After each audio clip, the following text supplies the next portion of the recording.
Hello friends, welcome back to my YouTube channel Sadhana science club. आज के इस lecture में हम डिस्कस करेंगे केवीएस प्रीवियस ईयर क्वेश्चन 2023 का। तो देखो, अगर आपको पता हो तो अच्छी बात है, अगर नहीं पता तो मैं आपको बता देती हूँ। जो केवीएस है, जो इसके प्रीवियस ईयर क्वेश्चन है, उसमें से हमने बायोलॉजी वाला पार्ट, मतलब जितने भी बायो के क्वेश्चन थे वो, और जितने भी केमिस्ट्री के क्वेश्चन थे वो, ये हम डिस्कस कर चुके हैं। आज का जो लेक्चर है इसमें हम केवल जो फिजिक्स के क्वेश्चन बचे हुए हैं उसको डिस्कस करेंगे। हाँ, आपको पता होगा कि मैं जो है कोई भी प्रीवियस ईयर डिस्कस कराती हूँ तो उसमें बायो, केमिस्ट्री, फिजिक्स तीनों अलग अलग करवाती हूँ, ताकि अगर किसी को ये जानना हो कि केवीएस में फिजिक्स के कैसे क्वेश्चन आए थे तो वो फिजिक्स वाला लेक्चर देख सकता है, या फिर इसी तरह से केमिस्ट्री और बायो का लेक्चर भी वो देख सकता है अपने हिसाब से। यहाँ पे मतलब मिक्स नहीं रहेंगे कि आपको ढूंढ के देखना पड़े, तो इस वजह से हम सेपरेट ही रखते हैं। तो अगर आपने बायो वाला, केमिस्ट्री वाला पोर्शन नहीं देखा है तो देख सकते हैं, उससे आपको आइडिया लग जाएगा कि किस तरह के क्वेश्चन पूछे गए हैं। और ये जो सेशन है आपके टीयर 2 में बहुत ही हेल्पफुल होगा। हेल्पफुल कैसे होगा, इससे आप एक आइडिया लगा पाएंगे कि हमसे मतलब किस लेवल के क्वेश्चन पूछे जाएंगे। जैसे अभी आप देखोगे फिजिक्स में मतलब बहुत लोगों का क्वेश्चन रहता है कि ज़्यादातर न्यूमेरिकल रहेंगे या फिर कॉन्सेप्ट बेस रहेगा, मतलब और जो न्यूमेरिकल है वो किस लेवल के रहेंगे। तो इस लेक्चर से आपको आइडिया लग जाएगा। तो इस वजह से जो प्रीवियस ईयर क्वेश्चन होते हैं वो बहुत ही इम्पॉर्टेंट होते हैं आगे किस तरह के क्वेश्चन बनेंगे उसको जानने के लिए। और एक बात यहीं पे और क्लियर कर देती हूँ, भले ही आप केवीएस का एग्जाम देने वाले हैं, जितने भी मैंने प्रीवियस ईयर क्वेश्चन डिस्कस करवाए हैं, चाहे वो DSSS का हो या फिर NBS का हो, उसको आप जरूर अटेंड करना। वो आपके एग्जाम में आपको एक एक्स्ट्रा एज देगा। तो चलिए यहाँ पे स्टार्ट करते हैं। देखो, सबसे पहला क्वेश्चन क्या है, a bus is accelerating uniformly as it passes two check points that are 60 metre apart.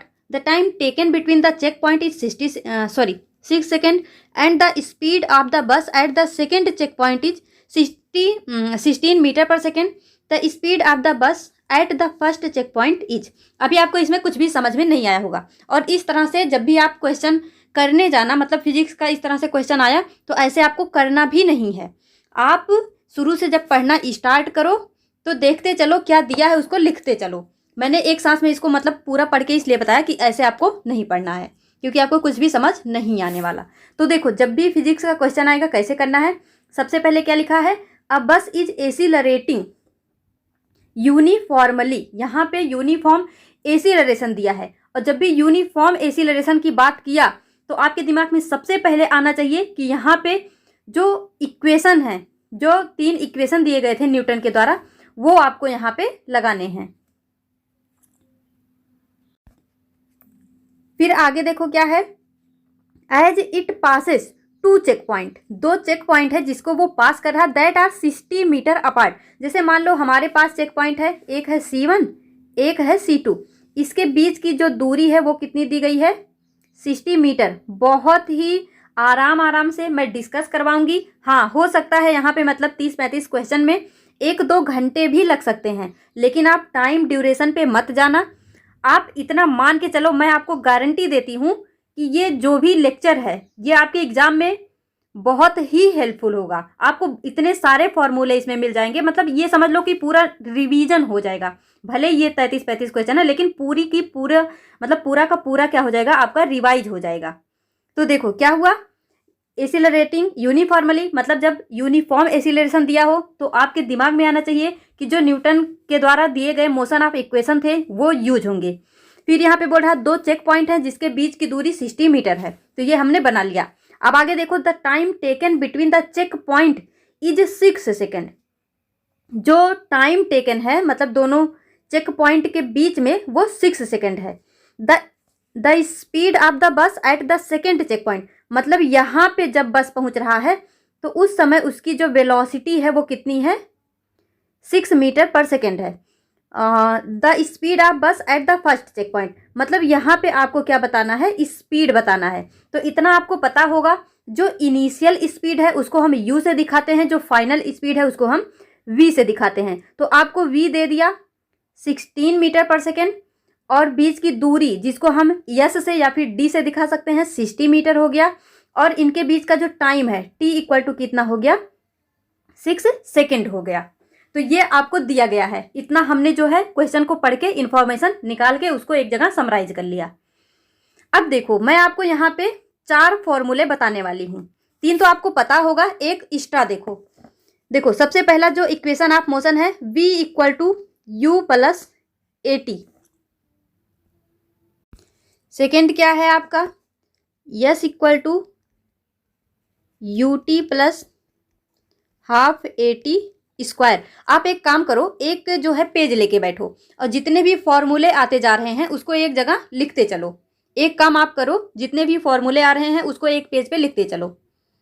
अभी कोई क्वेश्चन नहीं कि क्यों लिखना कैसे लिखना, कुछ नहीं, बस जो जो मैं बता रही हूँ उसको लिखते चलो। देखो ये हमारा पहला इक्वेशन, ये दूसरा हो गया, और तीसरा क्या है v square equal to u square plus 2as।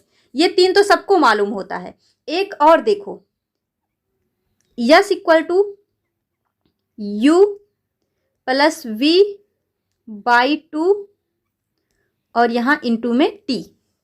तो ये 4 इक्वेशन आपको याद रखने हैं। देखो जब भी आपको यहाँ पे final velocity, initial velocity, acceleration और टाइम इसका इंफॉर्मेशन दिया है तो आपको इक्वेशन फर्स्ट लगाना है। और अगर यहाँ पे आपको डिस्टेंस भी यहाँ पे ले लिया या फिर इसी के जगह पे कभी कभी हाइट मतलब बोल देता है, तो अगर हाइट की बात कर देगा तो आपको इक्वेशन सेकंड लगाना होगा।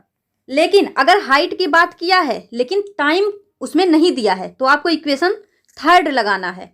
और अगर यहाँ पे final velocity, initial velocity, time और डिस्टेंस का बात किया है तो आप इसको लगाएंगे। वैसे भी देखो मतलब आप इतना लोड मतलब हमें कुछ भी समझ नहीं आया, आप बस ये देखना क्या क्या इन्फॉर्मेशन दिया है और वो किस फॉर्मूले में अप्लाई हो रहा। जैसे अभी ये क्वेश्चन आपके सामने है, यहाँ पे हमको इनिशियल वेलोसिटी पूछी गई है, फाइनल वेलोसिटी दी गई है और यहाँ पे डिस्टेंस दिया है और टाइम दिया है। तो अब आप खुद ही बताओ इन चारों फॉर्मूले में से कौन सा फॉर्मूला इसमें फिट होगा, कौन सा फॉर्मूला फिट होगा। तो देखो यहाँ पे बात किया गया है डिस्टेंस का, तो डिस्टेंस हमारा इन तीनों में है। और फिर इनिशियल वेलोसिटी, तो चलो इनिशियल मतलब तीनों में है। फाइनल वेलोसिटी ये भी जो है ये सेकेंड वाले में नहीं है तो इसको कट करो। और फिर बात किया कि टाइम मतलब टाइम दिया है तो टाइम तो मतलब थर्ड वाले में नहीं है तो ये भी नहीं लगेगा। अब जो हमारे पास बचा 4th नंबर का फॉर्मूला वही इस क्वेश्चन में लगेगा। हाँ मैं एक बात क्लियर करती हूँ, मैं भी आपको लगेगा कि एक क्वेश्चन में जो है हम 6-7 मिनट लगा रहे हैं, पर इसका लोड मत लेना, ये आपके लिए बहुत ही ज़्यादा हेल्पफुल होगा। तो ये 4 फॉर्मूले आपको एक क्वेश्चन से पता चलें और अभी जैसे जैसे ये सेक्शन आगे बढ़ेगा आप देखोगे यही फॉर्मूले बार बार रिपीट भी होंगे, मतलब इन्हीं फॉर्मूले के अराउंड कितने सारे क्वेश्चन बने हैं। तो ये आपको अब क्लियर हो गया कि हमें फॉर्मूला कैसे अप्लाई करना है। हमें क्या बोला है, हमारे पास इंफॉर्मेशन है फाइनल वेलोसिटी का, टाइम का, डिस्टेंस का, पूछा है इनिशियल वेलोसिटी। अब मैं इसको हटा के डायरेक्ट फॉर्मूला लगाती हूँ। अब देखो फाइनली हम इसको सॉल्व कैसे करेंगे। ये तो हो गया सब मतलब इसके अराउंड इंफॉर्मेशन। तो अब हमें फॉर्मूला पता है distance equal to u plus v by 2 यहाँ पे इंटू में t। आपसे पूछा है इनिशियल वेलोसिटी तो इसको छोड़ के बाकी का वैल्यू पुट करो।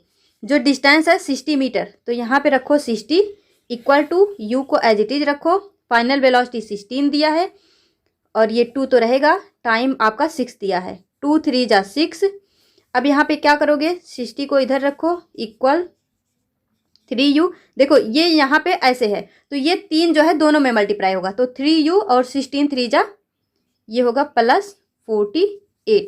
अब यहाँ पे 3u इक्वल टू क्या हो जाएगा 48 माइनस मतलब 3u को इधर ही रखो, इसको उधर ले जाओ तो ये हो जाएगा,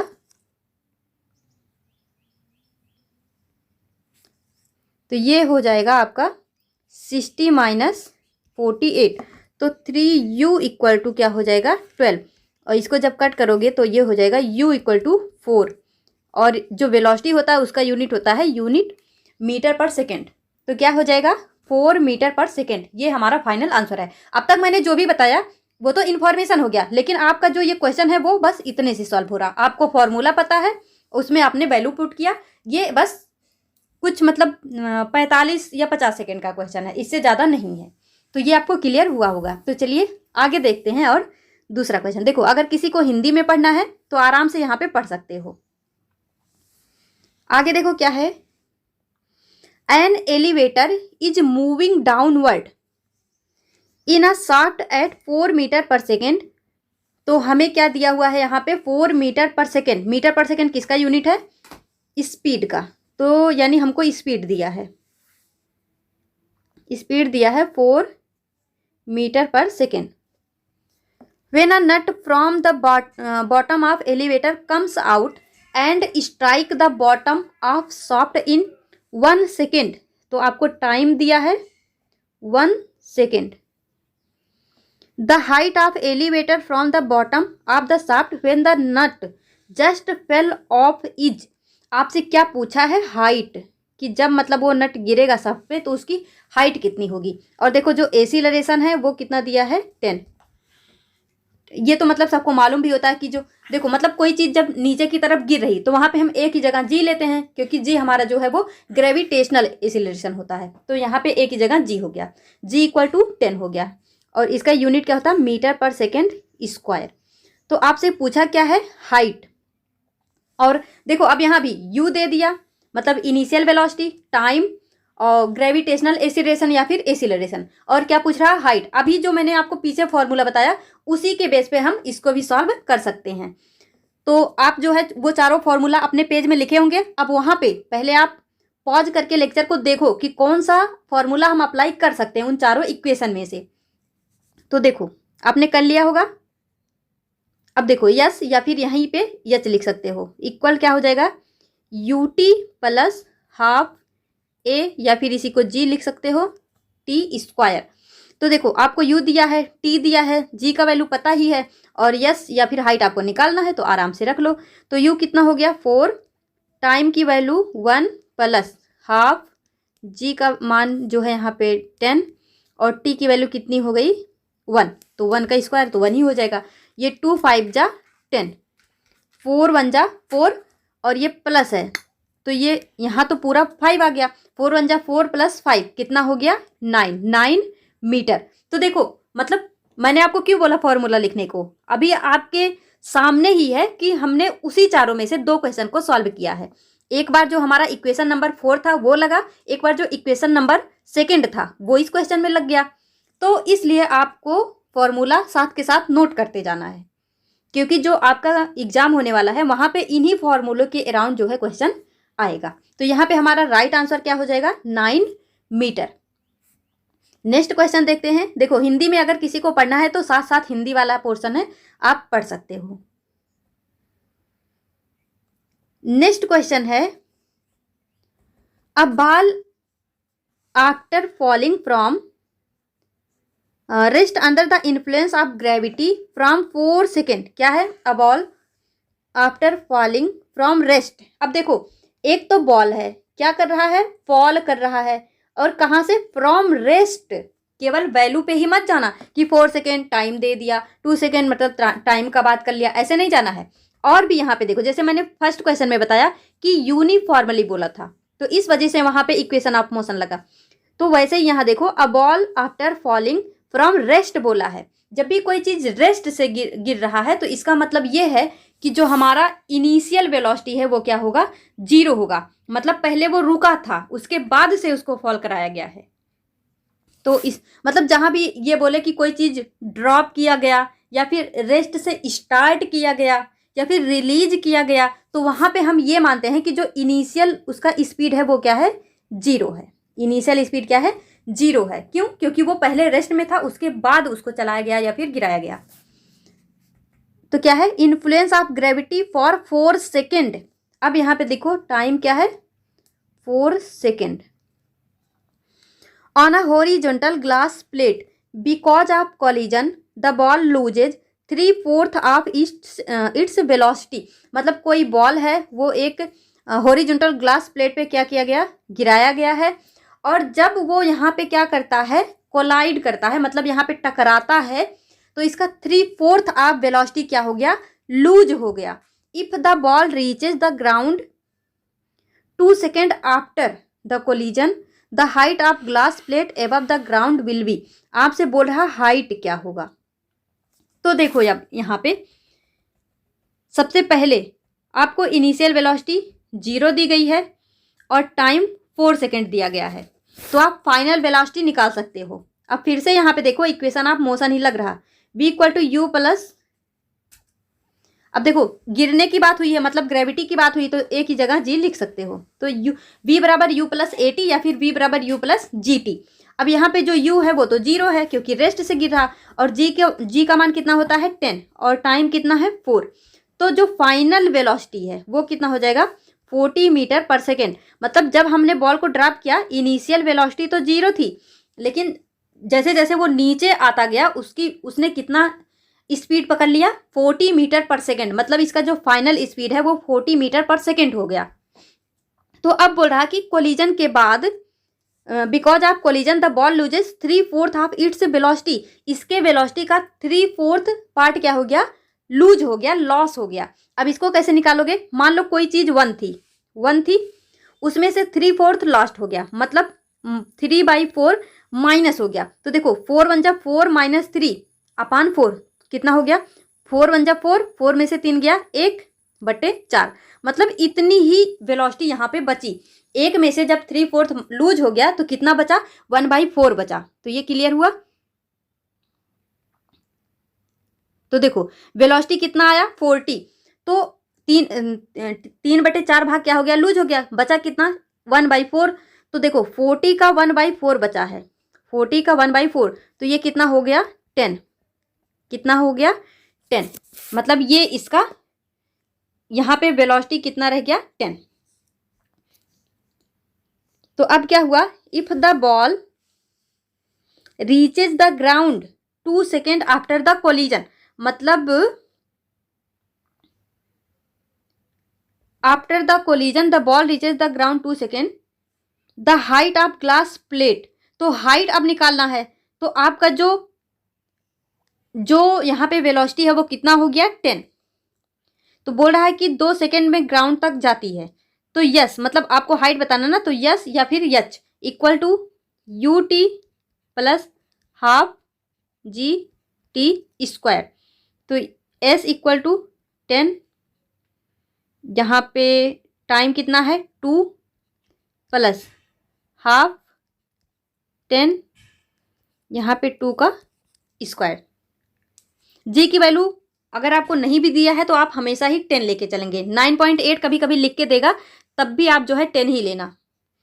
तो अब देखो ये तो 2 2 जा 4 हो जाएगा, ये 2 5 जा 10 हो जाएगा, ये यहाँ पे मल्टीप्लाई होगा 20 हो जाएगा, और यहाँ पे जो है 10 2 जा 20 हो गया, तो 20 प्लस 20 इक्वल कितना हो जाएगा 40 मीटर। ये आपका यहाँ पे आंसर आएगा।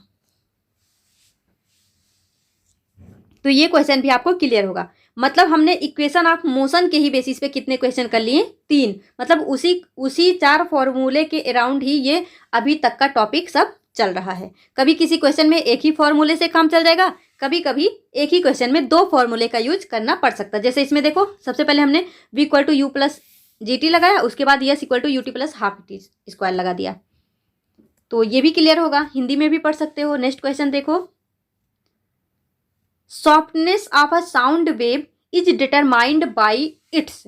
जो सॉफ्टनेस है मतलब हार्डनेस या फिर सॉफ्टनेस होती है साउंड की, वो किसके थ्रू डिटरमाइंड होती है। तो ये तो हो गया हमारा थियरी बेस्ड क्वेश्चन ही हो गया, मतलब कोई कैलकुलेशन तो है नहीं। तो इसमें देखो जो स्पीड है, स्पीड और वेवलेंथ से तो मतलब है नहीं, सॉफ्टनेस या फिर हार्डनेस या फिर जो मतलब शार्पनेस या डलनेस होती है, इनमें जो है अंतर समझो। यहाँ पे लाउडनेस या फिर सॉफ्टनेस की अगर बात की गई है तो वो डिसाइड होता है एम्पलीट्यूड के थ्रू, लेकिन अगर बात करता जो यहाँ पे शार्पनेस या फिर डलनेस तो वो होता है फ्रीक्वेंसी के थ्रू डिसाइड होता है या फिर डिटरमाइंड होता है। मतलब जो एम्पलीट्यूड है ये लाउडनेस या फिर सॉफ्टनेस बताता है, लेकिन जो फ्रीक्वेंसी है ये पिच बताती है। पिच मतलब हो गया शार्पनेस या फिर डलनेस, मतलब शार्प, कोई भी आवाज़ जो है वो शार्प है या डल है वो पिच डिसाइड करती है, जो कि फ्रीक्वेंसी के द्वारा डिटरमाइन होती है। और कोई भी आवाज़ भारी है या फिर सॉफ्ट है वो एम्पलीट्यूड के थ्रू डिसाइड होता है। तो ये क्वेश्चन भी आपको क्लियर होगा। इसमें कुछ और भी पॉइंट आपको बताते हैं। जैसे देखो, अगर आपको साउंड से न्यूमेरिकल बनाता है तो कौन कौन सा फॉर्मूला दे सकता है। ये तो हो गया मतलब थियरी वाला पार्ट। एक दो एक्स्ट्रा फॉर्मूले भी नोट कर लो कि अगर स्पीड, जैसे यहाँ पे स्पीड दिया ना, और वेवलेंथ, तो इनमें भी रिलेशन होता है। इसमें रिलेशन क्या है, जो स्पीड ऑफ साउंड है उसको वी से दिखाते हैं, तो वी जो है वो डायरेक्टली प्रोपोर्शनल होता है एफ एंड वेवलेंथ के, मतलब फ्रीक्वेंसी और वेवलेंथ का मल्टीप्लाई करके हम क्या निकालते हैं, स्पीड ऑफ साउंड। ये है क्या है, speed of sound, speed of sound. और देखो ये जो स्पीड ऑफ साउंड है ये किस पे डिपेंड करता है, ये डिपेंड करता है मीडियम पे। किस पे डिपेंड करता है, मीडियम पे, कि मतलब जो मीडियम है वो सॉलिड है या लिक्विड है या गैस है। और इसमें भी ये पूछता है कि किस में स्पीड सबसे ज़्यादा होता है, फिर किस में एकदम कम होता है। तो इसका भी सीक्वेंस याद रखना, सबसे ज़्यादा जो स्पीड ऑफ साउंड है वो सॉलिड में होता है, फिर लिक्विड में होता है, फिर गैस में होता है। और अगर यहीं पे किसी के दिमाग में ये क्वेश्चन आता है कि गैस में जो स्पीड ऑफ साउंड है वो सबसे कम क्यों है, तो देखो जो साउंड होता है वो क्या, उसमें जो पार्टिकल होते हैं वो वाइब्रेट करते हैं, मतलब वाइब्रेट करके ट्रांसफर होते हैं। तो जो गैस है उसमें पार्टिकल दूर दूर होंगे, तो जब पार्टिकल दूर दूर होंगे तो जो वाइब्रेशन है वो स्लोली ट्रांसफर करेगा, जो वाइब्रेशन है वो स्लोली ट्रांसफर करेगा। तो जब स्लोली ट्रांसफर करेगा तो जो उसका मतलब स्पीड है वो क्या हो जाएगा, कम हो जाएगा। और जो सॉलिड है यहाँ पे पार्टिकल पास पास है तो वो इजीली जो है जल्दी से क्या होगा, वाइब्रेट कर जाएगा। तो ये रीजन है कि इसका ये सीक्वेंस ऐसा क्यों होता है। तो यहाँ से मैंने बहुत सारे क्वेश्चन बता दिए। कभी कभी फ्रीक्वेंसी या फिर वेवलेंथ दे देगा, स्पीड पूछ लेगा, कभी कभी स्पीड और फ्रीक्वेंसी देगा, वेवलेंथ पूछ लेगा, तो कुछ भी पूछेगा आप ये रिलेशन याद रखना, v equal to frequency into wavelength. और स्पीड जो है साउंड की वो मीडियम पे डिपेंड करता है, और मीडियम में सबसे ज़्यादा जो है सॉलिड में होता है, फिर लिक्विड में, फिर गैस में सबसे कम होता है। और आपसे एक क्वेश्चन और भी मतलब बनता है, चलो अभी आगे जो है क्वेश्चन आएंगे तब डिस्कस कर लेंगे। तो इतना आपको पॉइंट क्लियर हुआ होगा। ये फॉर्मूला जरूर याद रखना साउंड का, इससे क्वेश्चन बहुत सारे बनते हैं। DSSSB में बहुत सारे क्वेश्चन इससे बने हुए हैं। हिंदी में देख सकते हो। नेक्स्ट देखो क्या है, which one of the following is a fundamental conservation law. अब देखो नेक्स्ट क्वेश्चन क्या है, which one of the following is a fundamental conservation law. बोल रहा फंडामेंटल कंजर्वेशन लॉ है। तो देखो आप जब इसको पढ़ोगे तो आपको लगेगा कि conservation of energy, conservation of momentum, conservation of mass, conservation of mechanical energy, तो मतलब सब में हमें लग रहा कि सब में ही कंजर्वेशन का बात किया है। तो ऐसे तो मतलब कैसे हम बता सकते हैं कौन सा फंडामेंटल कंजर्वेशन लॉ है। तो देखो जो कंजर्वेशन ऑफ मैकेनिकल एनर्जी है वो हमेशा ही कंजर्व नहीं होता। अगर वहाँ पे फ्रिक्शन लग रहा है तो वो कंजर्व नहीं होगा। तो हम ये कह सकते हैं कि जो मैकेनिकल एनर्जी है वो फ्रिक्शन की वजह से हमेशा ही कंजर्व नहीं होता। तो ये फंडामेंटल नहीं होगा, क्योंकि जो चीज़ हमेशा नहीं है वो फंडामेंटल नहीं हो सकती। और रही बात यहाँ पे कंजर्वेशन ऑफ मास की, तो आप देखोगे जो न्यूक्लियर रिएक्शन होता है वहाँ पे जो मास होता है वो कंजर्व नहीं होता, तो इसको भी हम फंडामेंटल कंजर्वेशन नहीं कह सकते। और यहाँ पे कंजर्वेशन ऑफ मोमेंटम की बात करेंगे तो जो मोमेंटम होता है वो हमेशा सिस्टम पे डिपेंड करता है। तो अगर जो मतलब सिस्टम अगर चेंज तो मोमेंटम चेंज, तो इस हिसाब से ये भी जो है हमेशा ही कंजर्व नहीं होगा। तो फंडामेंटल कंजर्वेशन कौन होगा, जो हमेशा कंजर्व रहे। और हम तो पढ़ते भी हैं conservation of energy, energy neither create nor destroyed. तो जो फंडामेंटल कंजर्वेशन लॉ है वो क्या है, conservation of energy, conservation of energy. तो यही हमारा यहाँ पे राइट आंसर है। तो जिसके दिमाग में ये क्वेश्चन होता है कि ज़्यादातर न्यूमेरिकल पूछे जाएंगे या फिर मतलब ऐसे वाले क्वेश्चन थियरी बेस, तो वो जो है नोट करते जाना कितने थियरी बेस हैं कितने न्यूमेरिकल हैं, तो उससे आपको आइडिया लगेगा। और हाँ, अगर किसी के दिमाग में ये आता है कि न्यूमेरिकल वाला पोर्शन छोड़ देते हैं बाकी का कर लेते हैं, तो इतना मान के चलो जिनको न्यूमेरिकल आता है उनको एक एक्स्ट्रा एज प्रोवाइड होगा और कहीं ना कहीं आप पीछे छूट सकते हैं। तो न्यूमेरिकल से डरने के बजाय सेशन को अटेंड करो, और इसके अलावा जो मैंने DSSB के न्यूमेरिकल करवाए हुए हैं उसको भी कर लेना। तो उससे जो है आपका जो डर है न्यूमेरिकल के प्रति वो खत्म हो जाएगा।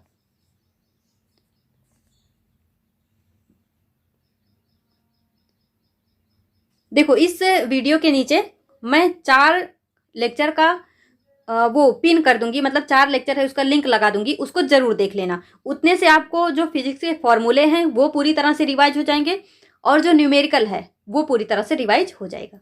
तो उसको जरूर देख लेना, वो मैं यहाँ पे पिन कर दूंगी। अब देखो नेक्स्ट क्वेश्चन है, a 4 kg object is moving at a speed of 5 metre per second. 4 kg object मतलब ये हमको मास दिया हुआ है, स्पीड कितना है 5 मीटर पर सेकेंड। तो यहाँ पे ड्रॉप या ऐसी कोई बात तो की नहीं गई है, मतलब ये हमारी इनिशियल वेलोसिटी ही हमको दी गई है। The constant force needed to stop, मतलब हमसे क्या बोल रहा है कि कितना फोर्स रिक्वायर होगा टू स्टॉप, रोकने के लिए, किसको, इस मूविंग ऑब्जेक्ट को। Stop the object in 5 × 10⁻⁴ second, sorry 10⁻⁻⁴ second. तो ये हमको क्या दिया हुआ है, टाइम। चलो यहीं पे लिख लेते हैं, ये हमको दे दिया टाइम। अब देखो आपके पास मास है, इनिशियल स्पीड है और टाइम है, तो इसको कैसे कर सकते हैं। हाँ, यहाँ पे और एक चीज देखो, the constant force needed to stop the object, मतलब बोल रहा है कि फोर्स कितना होगा इस ऑब्जेक्ट को स्टॉप करने के लिए। अगर मान लो कोई ऑब्जेक्ट मूव कर रहा, लगातार मूव कर रहा और इसे हमें रोकना है, हमने यहाँ इसको रोक दिया, तो ये तो किसी वेलोसिटी से मूव कर रहा था, लेकिन जब हम इसको रोकेंगे तो उसी टाइम पे क्या हो जाएगा, इसका जो स्पीड है वो क्या हो जाएगा, 0 हो जाएगा। क्या हो जाएगा, 0। तो जब भी बोल रहा है कि किसी ऑब्जेक्ट को स्टॉप करना है, मतलब उसका जो फाइनल वेलोसिटी है वो क्या हो जाएगा, 0। तो इस बेस पे इस क्वेश्चन को कर सकते हैं। देखो कैसे, इनिशियल वेलोसिटी आपको दी गई है और टाइम दिया गया है, और यहाँ पे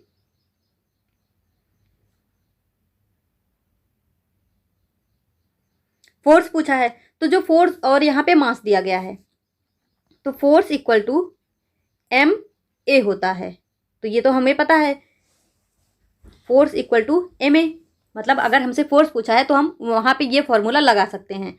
लेकिन यहाँ हमको m तो पता है, और इनिशियल स्पीड और यहाँ पे टाइम दिया है, और फाइनल स्पीड को 0 दिया है, और एक्सीलरेशन हमें निकालना पड़ेगा। तो देखो यहाँ भी 2 फॉर्मूले यूज होंगे, ये तो हमें पता है, हम लगा लेंगे, लेकिन सबसे पहले हमारे सामने कंडीशन ये है एक्सीलरेशन निकालने का। तो एक्सीलरेशन कैसे निकालोगे, एक्सीलरेशन का जो फॉर्मूला होता है v - u/t, a equal to, अब ऑब्जेक्ट को स्टॉप करना है तो final speed 0 minus initial speed कितना दिया है 5 मीटर पर सेकेंड, अपन टाइम कितना दिया है 5 × 10⁻⁻⁴। या फिर इसी को आप कैसे लिख सकते हो, मतलब 10 की पावर जो -4 है, या फिर इसको ऐसे ही रखो, अभी छोड़ो, मतलब यहाँ पे इसको ऐसे कट भी कर सकते हो। तो ये कितना हो जाएगा, -1/1 × 10⁻⁴, मतलब ऐसे लिख सकते हैं। अब देखो F equal to ma, a की वैल्यू हमने निकाल ही लिया, m जो है उसका वैल्यू 4 है, a की वैल्यू 1/10⁻⁻⁴, और हम इसको लिख सकते हैं F इक्वल टू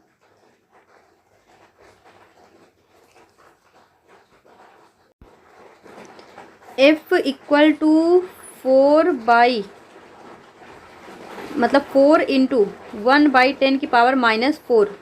कहीं कुछ छूट रहा है आई थिंक, एक second. a equal to 0 - 5/5 × 10⁻⁻⁴। Okay, देखो यहाँ से जब 5 से 5 कट हुआ तो ये माइनस है ऊपर, मतलब यहाँ पे जो बच रहा है वो -1 बच रहा, -1/10⁻⁻⁴। तो यहाँ पे देखो ये -1 है, अब ये बन जाएगा, देखो -1 है ना ऊपर, तो -1 × 4 करो तो ये -4 होगा, अपान में 10⁻⁻⁴। अब ये जब 10⁻⁻⁴ ऊपर जाएगा मतलब इसको हम ऊपर भेजते हैं तो ये 10 की पावर +4 हो जाएगा। 10 की पावर +4 मतलब हम ये कह सकते हैं कि F इक्वल टू माइनस, यहाँ पे 4 के साथ में 1 2 3 4 ऐसे 0 भी लगा सकते हैं। तो देखो यहाँ पे तो मतलब ऐसे दिया नहीं हुआ है 0 के केस में, तो इसको ऐसे ही छोड़ दो। आपको ये करने की ज़रूरत नहीं है। आपका जो क्वेश्चन है वो आ चुका है -4, मतलब जो आंसर है -4 इंटू 10 की पावर +4, ये आपका फाइनल आंसर है। अब हम देखते ये हैं कि हमें यहाँ पे ऑप्शन को कैसे मैच करा सकते हैं। तो हमारा जो आंसर आया -4 इंटू 10 की पावर +4। अब आप यहाँ पे देखोगे प्लस प्लस में दिया है, तो आपको एक बात एक कॉन्सेप्ट और ये याद रखना है कि यहाँ पे जो माइनस आया है इसका मतलब ये है कि जो हमने फोर्स लगाया है वो ऑब्जेक्ट मूव करने का जो डायरेक्शन है उसके अपोजिट लगाया है। यहाँ माइनस आने का बस इतना सा मतलब है कि जिस डायरेक्शन में ऑब्जेक्ट मूव कर रहा है उसके अपोजिट हमें फोर्स लगाना पड़ेगा। चलो एक एग्जांपल देते हैं। जैसे मान लो कोई साइकिल चला रहा, अब उसको आपको रोकना है, तो आप क्या उसको मतलब जो साइकिल चला रहा उसको पीछे से धक्का दे दोगे? तो आप खुद ही सोचो, अगर कोई साइकिल चला रहा उसको पीछे से धक्का दोगे तो वो आगे और भी तेजी से गति करेगा। लेकिन यहाँ पे क्वेश्चन तो हमारा है कि हमें कितना फोर्स लगाना चाहिए कि वो स्टॉप हो जाए। तो स्टॉप करने के लिए हमें उसे आगे से धक्का देना होगा, मतलब जिस डायरेक्शन में मूव कर रहा उसके अपोजिट डायरेक्शन में वहाँ पे फोर्स लगाना पड़ेगा। तो इस माइनस का बस इतना सा मतलब है कि हमें अपोजिट डायरेक्शन में फोर्स लगाना पड़ेगा। तो +4 तो रखेंगे, लेकिन माइनस का मतलब अपोजिट है। तो देखो ये दोनों तो है नहीं, अब फर्स्ट और फोर्थ में कंफ्यूज हो सकते हो। तो +4 इंटू 10 की पावर +4 न्यूटन, फोर्स को न्यूटन में दिखाते हैं, in the direction of motion या इन द अपोजिट डायरेक्शन। तो यहाँ पे देखो जो हमारा राइट आंसर होगा वो होगा इन द अपोजिट डायरेक्शन। जो हमारा माइनस था उसी की जगह वो हमको ये बता के गया कि अपोजिट डायरेक्शन में लगेगा। बाकी यहाँ पे माइनस दिखाने की जरूरत नहीं है। +4 आप इसलिए लिखोगे क्योंकि माइनस की जगह अपोजिट यहाँ लिख ही दिया है। या फिर अगर कुछ नहीं देता ना तो -4 इंटू 10 पावर 4 देता, जिससे हम आइडिया लगा पाते हैं कि ये जो है यहाँ पे अपोजिट की बात किया हुआ। लेकिन जब अपोजिट लिख दिया तो यहाँ पे ये इसको प्लस कर दिया, इस वजह से। इसमें प्लस माइनस में कंफ्यूज मत होना। माइनस मतलब कभी भी अगर फोर्स निगेटिव में आ रहा है इसका मतलब ये है कि वो फोर्स जो है उल्टे डायरेक्शन में लगाया गया है, अपोजिट डायरेक्शन में लगाया गया है। आई थिंक ये क्वेश्चन भी आपको क्लियर होगा। तो यहाँ से आपको 2 फॉर्मूले और मिल गए कि जब भी फाइनल और इनिशियल स्पीड दिया हो, टाइम दिया हो, तो जो एक्सीलरेशन है वो आप final speed minus initial speed upon T, इससे जो है निकाल सकते हो, जब भी टाइम और दोनों स्पीड की बात करता है। और जो हमारा फोर्स होता है वो F इक्वल टू ma होता है। तो ये दोनों मतलब देखो इसके बेस पे DSSB में भी खूब सारे क्वेश्चन बने हुए हैं। तो जब आप उस सेशन को भी अटेंड करोगे तो आपको इसके बेस पे और भी क्वेश्चन प्रैक्टिस करने को मिल जाएगा। तो ये क्वेश्चन भी आपको क्लियर होगा आई थिंक। तो चलो आगे बढ़ते हैं। देखो अगर किसी भी क्वेश्चन में जरा भी कोई भी कन्फ्यूजन हो तो आप बेझिझक जो है कमेंट में लिख सकते हो, या फिर कहीं अगर कैलकुलेशन में कोई पॉइंट इधर उधर हो जाए तो उसको भी बता सकते हो। नेक्स्ट देखो, ये तो केमिस्ट्री का है, हो गया है। ये क्वेश्चन देखो, विच one of the following graph can not be a correct displacement time variation for the motion of a particle. Can not be मतलब हमको ये देखना है, डिस्प्लेसमेंट टाइम ग्राफ दिया हुआ है, बोल रहा कि कैन नॉट बी करेक्ट मतलब कौन सा सही नहीं हो सकता, या फिर हम कह सकते हैं कौन सा पॉसिबल नहीं होगा, या फिर कौन सा करेक्ट नहीं होगा। तो अब देखो यहाँ पे डिस्प्लेसमेंट टाइम दिया है और ये सीधा ग्राफ, इसका मतलब ये है कि जो हमारा डिस्प्लेसमेंट है वो बिल्कुल क्या हुआ है, ठप है। जो टाइम है वो बढ़ता जा रहा है, लेकिन जो डिस्प्लेसमेंट है वो सेम बना हुआ है। इसका मतलब ये है कि जो हमारा ऑब्जेक्ट है वो मूव कर ही नहीं रहा, उसकी जो वेलोसिटी है वो क्या है, 0 है। जो डिस्प्लेसमेंट है वो क्या है, कांस्टेंट है। तो ये तो हमारा पॉसिबल है। सेकेंड देखो, डिस्प्लेसमेंट टाइम है तो यहाँ पे ऐसा ग्राफ शो हो रहा, मतलब टाइम के साथ साथ जो हमारा डिस्प्लेसमेंट है वो क्या करता जा रहा, बढ़ता जा रहा है। इसका मतलब जो हमारी वेलोसिटी है वो क्या हो रही है, चेंज हो रही है, वेलोसिटी चेंज हो रही है, ये भी पॉसिबल है। सेकंड देखो, डिस्प्लेसमेंट है, टाइम है, लेकिन मतलब ये जिग जैग दिखाने का मतलब वेलोसिटी चेंज हो रही है, लेकिन सीधा कर्व दिखाने मतलब सीधा स्ट्रेट लाइन दिखाने का मतलब है जो वेलोसिटी है वो कांस्टेंट है, मतलब उसी स्पीड से वो बढ़ रहा है। लेकिन यहाँ ऊपर नीचे होने का मतलब है कि वेलोसिटी चेंज हो रही, कभी वो 5 मीटर पर सेकंड से जा रहा, कभी 10 मीटर पर सेकंड से जा रहा, कभी 7 मीटर पर सेकंड से जा रहा, इस तरह से। तो यहाँ पे चेंज हो रही, यहाँ पे कांस्टेंट है, तो ये भी पॉसिबल है। अब देखो फोर्थ वाला पॉसिबल क्यों नहीं है। देखो अगर कोई व्यक्ति कहीं पे है तो उस समय वहीं पे है, इसका क्या मतलब कि कहीं पे है तो वहीं पे है, मतलब ये अगर मैं बोलूं एक साथ आप अपने घर पे भी हो सकते हो, स्कूल में भी हो सकते हो, ऐसा तो पॉसिबल नहीं है। हम एक टाइम पे एक ही जगह पे रह सकते हैं। तो अगर आप यहाँ पे ऐसे एक लाइन खींचो, मतलब ये टाइम का लाइन है ना, तो देखो एक ही टाइम पे दो दो डिस्प्लेसमेंट पॉसिबल ही नहीं है। एक ही टाइम पे मतलब ये टाइम का ग्राफ है ना, एक्सिस है, तो एक ही टाइम पे दो डिस्प्लेसमेंट आ रहा, या फिर यहीं पे देखो दो डिस्प्लेसमेंट आ रहा, तो ये पॉसिबल नहीं है। या फिर आप ऐसे भी समझ सकते हो कि ये जो इस तरह से मतलब ऐसे ऐसे दिखाया ना, ये जो सडन चेंज दिखाया है, कभी भी डिस्प्लेसमेंट में सडन चेंज पॉसिबल नहीं है। मतलब कुछ टाइम लेके आप, जैसे मान लो आप ऐसे सीधा सीधा सीधा चल रहे हो, जब आपको वापस इसी डायरेक्शन में मूव करना होगा तो कुछ टाइम लगेगा मूव करने में या फिर रिटर्न होने में। तो ये मतलब बिल्कुल ऐसे सॉफ्ट एज दिखा दिया, इसका मतलब यह है कि बिल्कुल टाइम ही नहीं दिया और आप मूव की मतलब रिटर्न भी कर लिए, बैक भी कर लिए, तो ऐसा पॉसिबल नहीं है। या फिर ऐसे समझो कि एक टाइम पे दो डिस्प्लेसमेंट पॉसिबल नहीं है। तो यहाँ पे ये फोर्थ वाला आपका राइट आंसर होगा। आई होप ये भी आपको क्लियर होगा। तो ये हो गया हमारा ग्राफ बेस्ड क्वेश्चन। नेक्स्ट देखो, the work done needed to move, work done needed to move मतलब हमें बताना है work to move a body 2.0 kg, मतलब ये है हमारा mass, from an elevation of 1 metre to an elevation of 10 metre, मतलब ऐसे है कोई चीज़ तो 1 मीटर से 10 मीटर तक इसको लेके जाना है। कितना वर्क करना होगा, against the gravitational field of earth, मतलब जो ग्रेविटेशनल फील्ड है उसके अपोजिट डायरेक्शन में, ऊपर से नीचे नहीं, नीचे से ऊपर लेके जाना है, नीचे से ऊपर को लेके जाना है। तो अगर आपको मालूम हो, मालूम नहीं होगा, देखो जो मैंने आपको लेक्चर प्रोवाइड किया था, एक था class 9th fast revision physics, एक था class 10th fast revision physics, वहाँ पे मैंने ये सारे फॉर्मूले बताए हुए हैं। या फिर अगर आप पहले जो है DSSB का प्रीवियस ईयर अटेंड किए होंगे तो वहाँ भी मैंने बताया हुआ है इससे रिलेटेड कॉन्सेप्ट, कि कभी भी अगर आपको मतलब ग्रेविटेशनल फील्ड में वर्क डन पूछता है और दो हाइट दे देता है, मतलब दो डिस्टेंस दे देता है, तो वहाँ पे जो फॉर्मूला लगता है, जैसे देखो work done equal to gravitational field की बात किया है ना, तो वहां पे होता है mgh।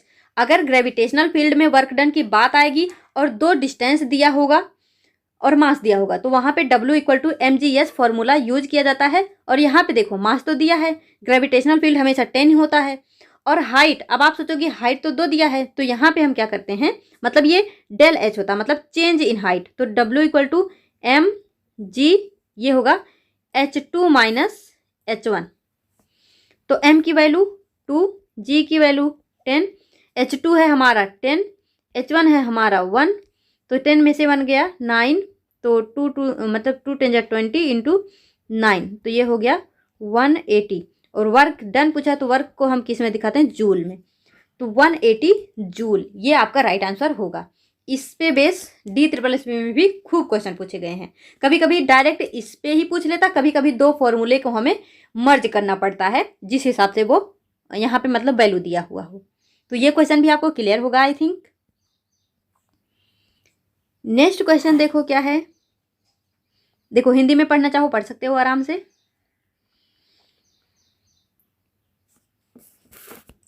क्वेश्चन है, a bullet having a speed of 160 metre per second passes through a plank of wood. एक बार इसको ना हिंदी में भी पढ़ लो। देखो क्या है कि 160 मीटर पर सेकेंड की चाल से गतिमान एक गोली किसी लकड़ी के तख्ते से होकर गुजरती है। तख्ते से गुजरने के पश्चात गोली की चाल 140 मीटर पर सेकेंड हो जाती है। समान द्रव्यमान तथा आकार की एक अन्य गोली जो 60 मीटर पर सेकंड की चाल से गतिमान है तख्ते पर दागी जाती है, यह मानते हुए कि तख्ते का प्रतिरोध गोली की चाल पर निर्भर नहीं करता, तो तख्ते को भेदने के पश्चात दूसरी गोली की चाल का निकटतम मान क्या है। अभी आपको कुछ भी समझ नहीं आया होगा। अब जो है इंग्लिश वाले पोर्शन पे चलो। मतलब ये दोनों क्वेश्चन एक साथ नहीं थे ना, तो बहुत लोगों को दिक्कत हो जाती।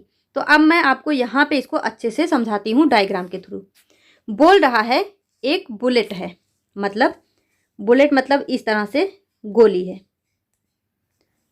और एक प्लैंक मतलब जैसे इस तरह से हम कह सकते हैं एक प्लैंक है, इसको पार कर रही, और एक और प्लैंक बना लेते हैं क्योंकि दो गोली है, और एक गोली और बना लेते हैं, ये यहाँ से दागी जाती हैं। तो बोल रहा a bullet having a speed of 160 metre per second. देखो bullet having a speed of 160 metre per second, मतलब जो इसकी इनिशियल स्पीड है वही दिया हुआ है, मतलब यू दिया हुआ। तो यू का वैल्यू कितना दिया है 160 मीटर पर सेकेंड। बोल रहा passes through a plank of would, ये गोली यहाँ से पास करती है, तो पास करेगी, इसको छेद के बाहर निकलेगी। After passing through the plank its speed is 140 metre per second. अब इसकी जो वेलोसिटी है 140 हो गई, मतलब अब फाइनल स्पीड दे दिया 140 metre per second. Another bullet, एक दूसरी गोली मतलब इसी प्लैंक में दागी जाती है, लेकिन मैंने नीचे अलग से इसको चलो ऐसे मिला देते हैं कि मतलब ये प्लैंक है। एक गोली जब दागी गई, इसका initial velocity 160 metre per second और final speed 140 metre per second. और जब दूसरी गोली इसी प्लैंक में दागी गई तो बोल रहा है इसका जो एट 60 मीटर पर सेकेंड, मतलब जो इसका इनिशियल स्पीड है वो 60 मीटर पर सेकेंड दे रहा। एक सेकेंड रुको। Another bullet of the same mass and size but travelling at 60 metre per second is fired at the plank. हाँ, मतलब यही दिया है, जब दागा गया उस समय इसकी स्पीड है, तो यू कितना दिया है 60 metre per second. Is fired at plank assuming that the resistance of plank is independent. मान लो कि जो रेजिस्टेंस है वो क्या है, इनडिपेंडेंट है गोली के साइज और स्पीड पे। ये पॉइंट याद रखना, अभी मैं इससे आपको बताऊंगी ये क्यों दिया हुआ है, ये लाइन लिखने का मतलब क्या है। बोल रहा है the second bullet speed after tunnelling through will be nearly equal to, मतलब जब ये गोली इसको पार करके निकलेगी तो उस समय इसकी फाइनल स्पीड कितनी होगी। मतलब दो गोली है, एक प्लैंक पे दागी जाती है, तो जो पहला वाला गोली है उसका इनिशियल और फाइनल स्पीड दिया हुआ है, दूसरी गोली का इनिशियल स्पीड तो दिया है लेकिन फाइनल स्पीड हमें बताना है कि कितना होगा। तो देखो इस तरह का क्वेश्चन आप इसमें कई सारे मतलब वो लगा सकते हो। इसको सॉल्व करने के लिए एक तो आपका वर्क एनर्जी थ्योरम लग सकता है। अब बोलोगे कि हमें कैसे पता वर्क एनर्जी थ्योरम लगेगा, तो देखो ये जो लाइन लिखी है मैंने आपको बताया, अभी बताती हूँ ये क्यों लिखा है। बोला assuming that the resistance of plank is independent of speed. अगर ये लाइन नहीं लिखा होता कि जो रेजिस्टेंस है वो इंडिपेंडेंट है स्पीड पे, तो आप यहाँ पे वर्क एनर्जी थ्योरम नहीं लगा सकते थे, लेकिन ये लिख दिया कि जो स्पीड है उससे कोई मैटर नहीं करता, तो इसका मतलब यहाँ पे वर्क एनर्जी थ्योरम लगा सकते हो। अगर आप वर्क एनर्जी थ्योरम नहीं लगाना चाहो तो यहाँ पे और भी तरीके हैं। तो देखो मैं इस क्वेश्चन को आपको दो तरीके से बताती हूँ, एक वर्क एनर्जी थ्योरम लगा के और एक जो है हम मोशन ऑफ इक्वेशन से इसको करने की कोशिश करते हैं, क्योंकि यहाँ पे speed, initial speed, final speed, इन सब की बात हुई है ना। तो एक बार उसको अप्लाई करते हैं, एक बार वर्क एनर्जी थ्योरम अप्लाई करते हैं, तो दोनों तरह से सीख लो। अगर ऐसे क्वेश्चन दोबारा से आए तो आपको जैसे इजी पड़े वैसे कर सकते हो, या फिर एक और भी बिल्कुल मतलब फास्ट, एक मतलब बहुत ही फास्ट इसका ट्रिक होता है कि मतलब अगर इनिशियल फाइनल स्पीड का बात किया गया हो तो उससे तो आप इसको मतलब कुछ ही सेकंड में कर सकते हो। तो चलो देखते हैं।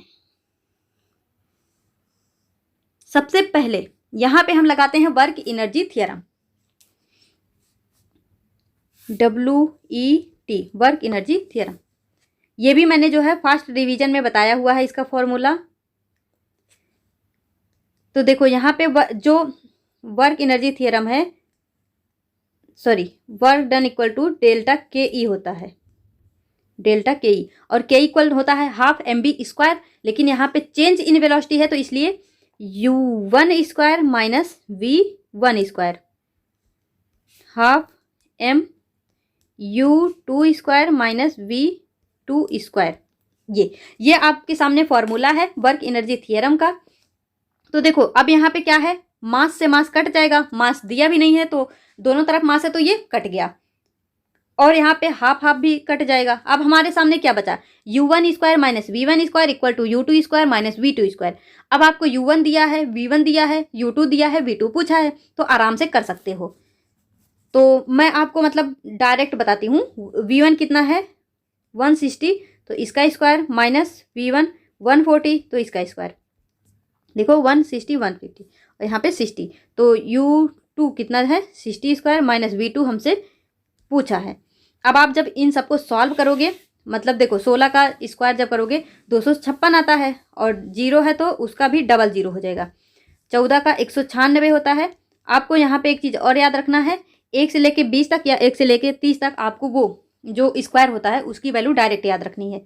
तो मतलब इस तरह के क्वेश्चन और भी इजीली सॉल्व कर लोगे, नहीं तो पहले तो मतलब ये इसका स्क्वायर ही निकालने में थोड़ा टाइम लग जाएगा। तो ये हुआ, फिर इधर पे आप जब इसको माइनस करोगे 6000 equal to 3600 minus v2 square, फिर यहाँ पे v2 स्क्वायर माइनस 2400, फिर यहाँ से उड़ाओगे ये दो जीरो हट गया। तो देखो यहाँ पे ये माइनस में आ रहा, माइनस में आने का मतलब ये है कि जो इसकी वेलोसिटी थी वो आगे बढ़ा नहीं, वो उसी में अटक गया। माइनस ये जो फाइनल स्पीड है, माइनस में आने का मतलब ये है कि वो प्लैंक को पार नहीं कर पाया, वो उसी में अटक गया, प्लैंक में वो गोली बाहर नहीं निकली, उसी में ही अटक गई। तो ये तो यहाँ पे ये 24 मीटर पर सेकेंड हमारा आंसर हो जाएगा। तो अगर आपको ये नहीं समझ आया, कुछ भी पल्ले नहीं पड़ा, दूसरा मेथड कि हम मतलब इसको उससे भी कर सकते हैं। मैंने आपको जो थर्ड इक्वेशन ऑफ मोशन बताया था वहाँ पे देखो v square minus you square बराबर 2as, तो इसमें देखो v स्क्वायर यू स्क्वायर दिया है, as नहीं दिया है, लेकिन तब भी देखो मतलब कैसे अप्लाई करते हैं।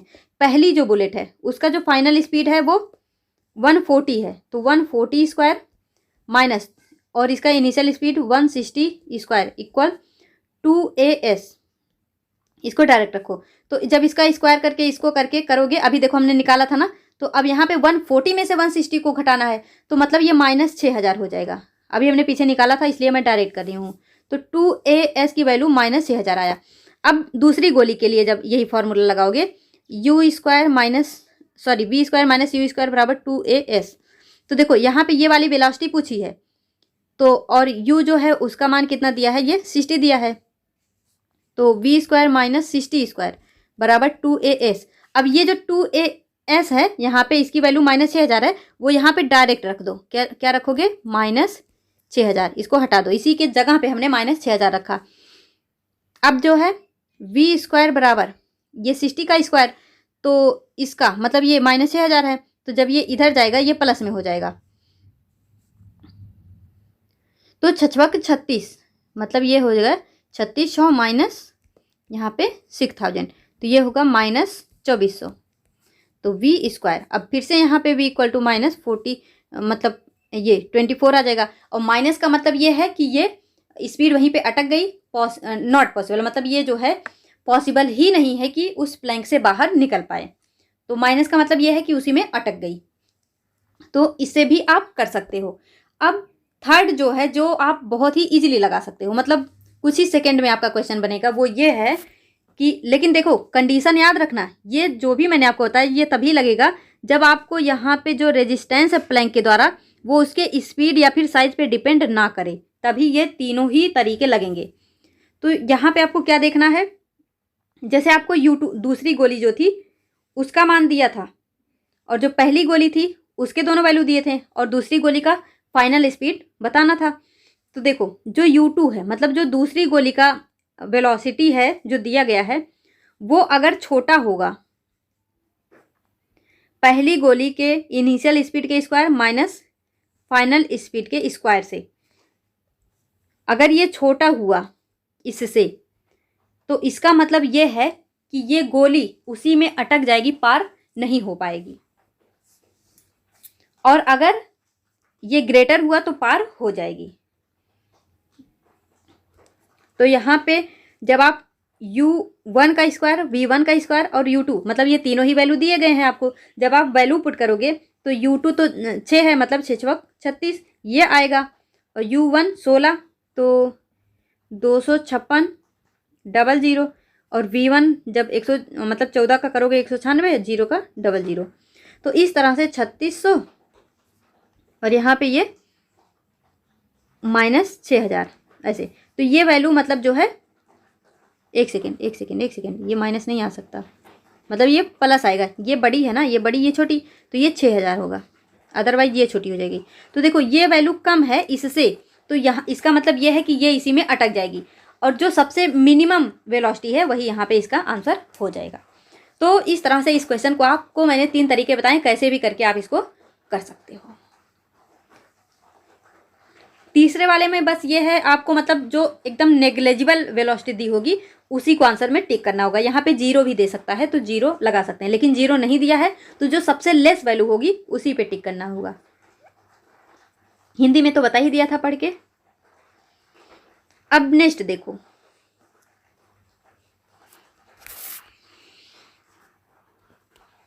A boy throws. अब देखो आ गया ना, अ बॉय थ्रोज, एक बॉय जो है फेंक रहा है a 0.2 kg stone from the top of a 15-meter cliff with a speed of 20 meter per second in downwards direction. The kinetic energy of stone when it lands in a river below will be।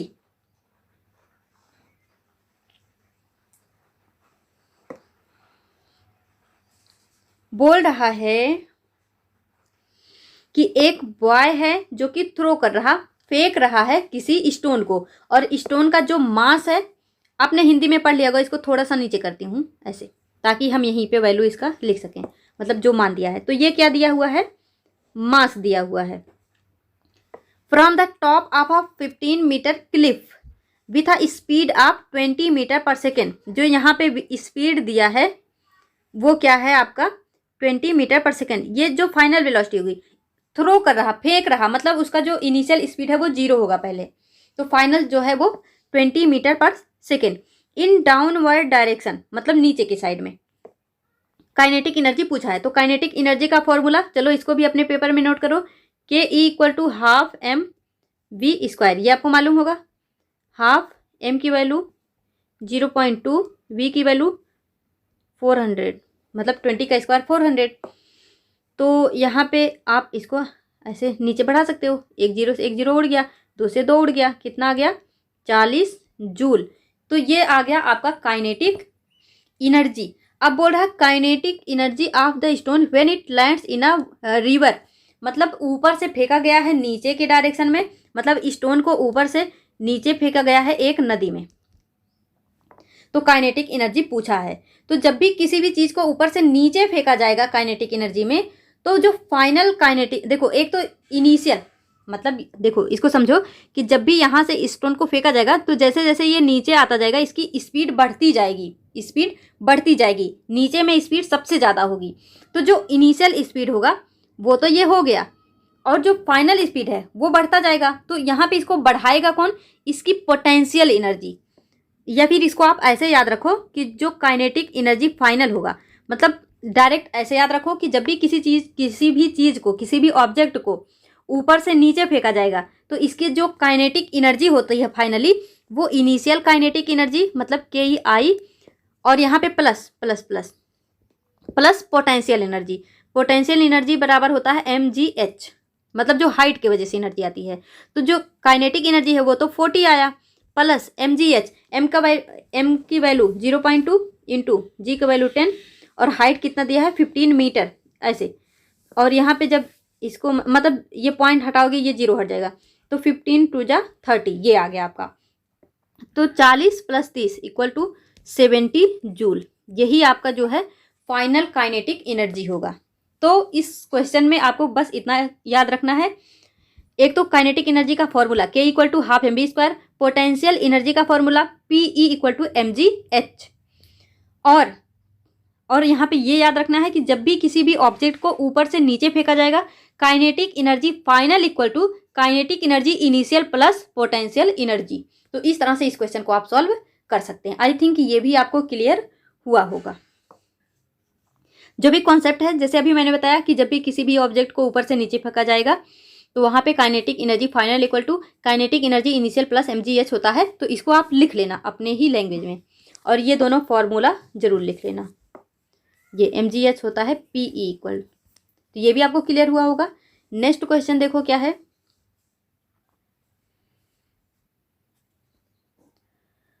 A 0.5 kilogram ball falls past a window. बोल रहा है कि मतलब देखो यहाँ पे जो मास दिया है मतलब 0.5 kg, मतलब ये क्या है, मास। इतने मास का एक बॉल क्या है, फॉल करता है पास अ विंडो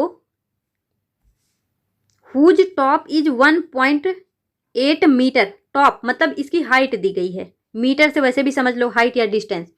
तो ये हो गया height in vertical extent from the ground. Vertical means ऐसे। If the speed of ball at the top of window is 8 metre per second, its speed at the ground, मतलब ये initial speed दिया है और ग्राउंड पे इसका final speed आपसे पूछा गया है। तो क्या क्या दिया है, मास दिया है और हाइट दिया है। Mass, height, initial speed, final speed बताना है।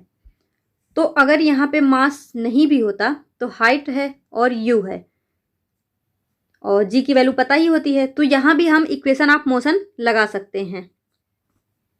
तो देखो v square equal to u square plus 2gh। तो v की वैल्यू तो निकालनी ही है, u की वैल्यू 8, तो 8 metre, sorry 8 square plus 2g की वैल्यू 10, हाइट कितना दिया है 1.8। तो ये पॉइंट हटाओगे ये 0 हट जाएगा। तो 8 8 जा 64 प्लस 18 दूनी 36, और ये हो गया दोनों को मतलब ऐड करके 100। तो v square equal 100, v equal to 10 metre per second, क्योंकि ये स्पीड है। तो इस तरह से इसको आप सॉल्व कर सकते हो। और अगर आप ऐसे नहीं कर सकते हैं तो यहाँ पे और एक वो है, जैसे अभी मैंने आपको जो पीछे वाला क्वेश्चन बताया उसके बेस पे भी कर सकते हो। कैसे? क्योंकि मैंने आपको बताया जब भी किसी भी चीज़ को ऊपर से नीचे फेंका जाएगा तो इसकी जो काइनेटिक एनर्जी है वो क्या हो जाएगी, final kinetic energy equal to initial kinetic energy plus potential energy. तो उससे भी आप इसको कर सकते हो। तो ये तो हमने इक्वेशन ऑफ मोशन से कर लिया। अगर ऐसे नहीं करना चाहो तो अभी जो पिछला कॉन्सेप्ट बताया उसके बेस पे कर लो। जैसे देखो मैंने आपसे क्या बताया, के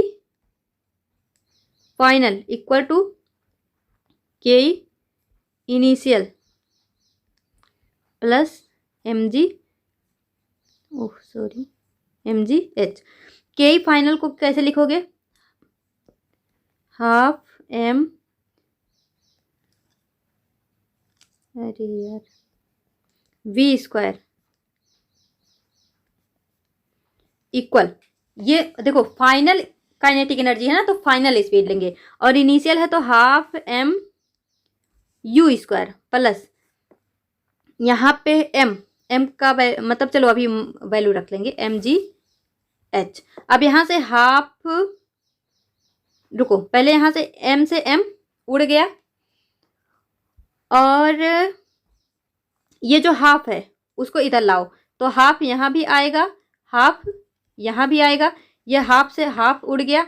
अब यहाँ जो हाफ है ये 2 जो है यहाँ ऊपर जाएगा, तो क्या हो गया u square plus 2gh, v square equal to u square plus 2gh। तो देखो अभी यही जो हमने फॉर्मूला लगाया था उसी का डेरिवेशन टाइप से हो गया, उसी का डेरिवेशन। अभी यही मतलब यही तो मैंने डायरेक्ट इसी से तो मैंने वो मतलब आपको क्वेश्चन सॉल्व करवाया अभी इसके पहले जस्ट। तो इसमें आप जब वैल्यू पुट कर रखोगे तो मतलब यू स्क्वायर क्या हो जाएगा 8 8 64 और 2 इंटू 10 इंटू 1.4, तो ये कितना हो जाएगा 36। तो 64 प्लस 36 इक्वल टू 100, तो v इक्वल टू 10 हो जाएगा क्योंकि ये स्क्वायर है। तो मतलब उसी का समझ लो डेरिवेशन टाइप हो गया। लेकिन आपको समझ आया कि मतलब डायरेक्ट हमने, चाहे इसको हमने बोल दिया कि हमने direct third equation of motion लगाया, या फिर हमने जो अभी मैंने आपको कॉन्सेप्ट बताया कि जब भी कोई भी चीज़, कोई भी बॉल या ऑब्जेक्ट ड्रॉप की जाएगी ऊपर से नीचे तो final kinetic energy equal to initial kinetic energy plus mgh यानी पोटेंशियल एनर्जी। तो मतलब वही देखो यहाँ पे निकल के आ गया। तो कैसे भी करके आप इसको कर सकते हो। तो ये क्वेश्चन भी आपको जो है क्लियर होगा, हिंदी में भी पढ़ सकते हो। नेक्स्ट देखो, ये तो केमिस्ट्री का है। क्या है, which one of the following physical quantity is not a constant. Bold है कि कौन सा फिजिकल क्वांटिटी कांस्टेंट नहीं है। नॉट पे ध्यान देना। फिजिकल क्वांटिटी कांस्टेंट नहीं है तो क्या है, mass of an elementary particle, weight of an object,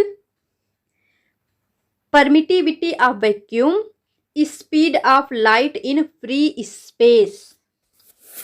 तो देखो, जो मास है एलिमेंट्री पार्टिकल यानी जैसे हमारा इलेक्ट्रॉन, प्रोटॉन, इनका, तो मास ऑफ इलेक्ट्रॉन तो फिक्स होता है, मास ऑफ प्रोटॉन भी फिक्स होता है। तो बोल रहा है कि नॉट कांस्टेंट, मतलब कांस्टेंट कौन नहीं होगा, जिसकी वैल्यू चेंज हो जाएगी, लेकिन कांस्टेंट वो होगा जिसकी वैल्यू हमेशा सेम रहे। कांस्टेंट का मतलब यही है कि जो हमेशा स्थिर रहे, जो हमेशा कांस्टेंट रहे। तो नॉट पूछा है, लेकिन यहाँ पे मास तो सेम होता है। जैसे देखो, मास ऑफ इलेक्ट्रॉन कितना होता है, 9.11 इंटू 10⁻31 ग्राम, तो ये तो कांस्टेंट है। या फिर मास ऑफ प्रोटॉन भी आप अगर लोगे तो 1.67 इंटू 10⁻27 ग्राम। देखो, कभी कभी ये वैल्यू डायरेक्ट पूछ ली जाती है, तो इसको भी याद रखना। तो ये तो कांस्टेंट है, यानी ये हमारा राइट आंसर नहीं है। अब देखो, परमिटिविटी ऑफ वैक्यूम, जो परमिटिविटी होती है, परमिटिविटी को हम एप्सिलॉन नॉट से दिखाते हैं। तो ये भी, इसका भी जो मान होता है वो 8.85 इंटू 10⁻12 फैराडे पर मीटर। तो ये भी तो कांस्टेंट है वैल्यू, इसको कभी आप चेंज नहीं कर सकते, ये फिक्स है।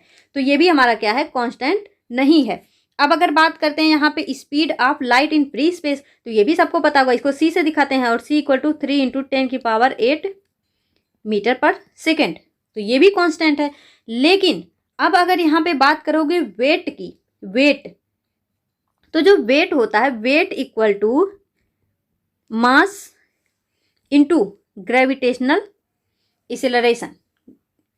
तो अब यहाँ पे देखो, जो मास है, जैसे मान लो किसी भी चीज का जो मास है वो कुछ दिया है, और जो उसका जो उसका जी है वो अलग अलग हो सकता है। मतलब मान लो किसी भी चीज का अगर मास जो है वो फिक्स भी है, तो इसकी जो ग्रेविटी है वो चेंज होएगी। जैसे आप देखोगे अर्थ पे जो ग्रेविटी है वो, उसका मान तो 10 मीटर पर सेकेंड स्क्वायर है, लेकिन मून पे यही अर्थ की अपेक्षा 1/6 हो जाती है, मतलब 6 गुना कम हो जाती है। तो मतलब हम ये कह सकते हैं कि जैसे जैसे यहाँ पे ग्रेविटी चेंज होगा, वैसे वैसे वेट भी चेंज हो जाएगा। तो जो जो ये वेट है वो ग्रेविटी पे डिपेंड करता है। तो इस वजह से जो हमारा वेट होगा वो कांस्टेंट नहीं होगा, क्योंकि अगर वो ग्रेविटी पे डिपेंड कर रहा तो ग्रेविटी हर जगह सेम नहीं होती। वो अर्थ पे तो 10 होती, लेकिन मून पे 1/6 हो जाएगा उसका। तो ये यहाँ पे जो है ये कांस्टेंट नहीं होगा, उसकी वैल्यू चेंज होती रहेगी जैसे जैसे ग्रेविटी चेंज होगा। तो ये वेट ऑफ एन ऑब्जेक्ट क्या होगा, ये कांस्टेंट नहीं होगा। यहाँ से और एक क्वेश्चन जो सबसे फेमस क्वेश्चन है जो बनता है, वो ये कि जो ग्रेविटेशनल कांस्टेंट है, जिसको हम जी से दिखाते हैं, इसका मान क्या होता है, इसकी मतलब वैल्यू क्या होती है, और इसका यूनिट क्या होता है। और एक क्वेश्चन ये भी कि इसका जो डायमेंशन है वो क्या होता है। ये 3 क्वेश्चन आपको कमेंट करने हैं। पहले तो ग्रेविटेशनल कांस्टेंट की वैल्यू क्या है, दूसरा इसका यूनिट क्या है, इसको लिखना जरूर, क्योंकि क्या पता इसी ईयर आपके क्वेश्चन, मतलब आपके पेपर में ये क्वेश्चन पूछ सकता है। एक तो इसकी वैल्यू क्या है, दूसरा इसका यूनिट क्या है, तीसरा इसका डायमेंशन क्या है। ये तीनों आप जो है कमेंट में करेंगे कमेंट।